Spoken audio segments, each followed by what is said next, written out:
Today we are going to be going through how to configure and label within Purview data map. So when we get started, first thing we do is we log into data map, and we're going to make sure that we have some scan rule sets. So within the scan rule set, in this case, I am going to pick on the Azure SQL rule set, and we're just going to go in here and edit that and take a look. So when we set this up, we need to make sure that we actually include all of the different classifications that we are going to leverage. That includes custom classifiers if we choose to do it.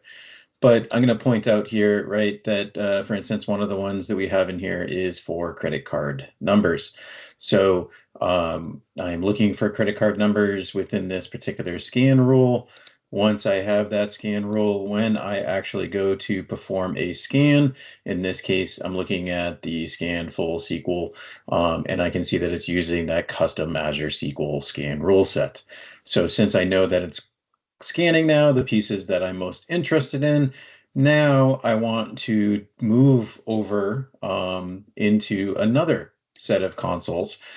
In this case, it's the compliance.microsoft.com console. This is slowly moving into purview.microsoft.com. But what we want to make sure is under information protection, we go to labels, and we need to make sure that we actually have a customized, or not a customized, but a label that is configured to actually do schematized data. So you notice here, right, schematized data assets is the only thing that's checked. So this is the only one that is going to be in here. And if I kind of scroll through, right, it says auto labeling for schematized data sets, and it's going to look for credit card information or bank account numbers.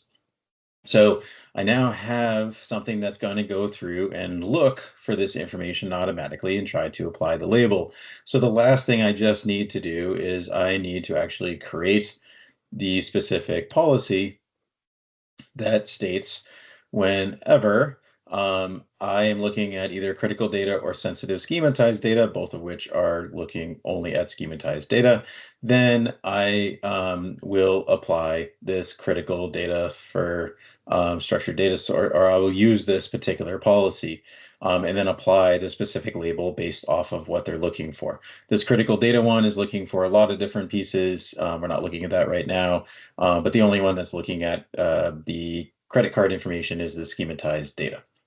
So lastly, once we run our scans, right now I can come in and I can actually go into my filter. So here I'm particularly interested in things that have a label.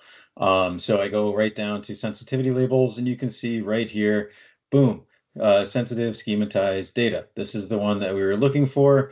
And why did it get done? And that is simply because it contains a classification of credit card number. So it made the association. It also has bank account number, and that associates itself directly with the specific label that we also set up.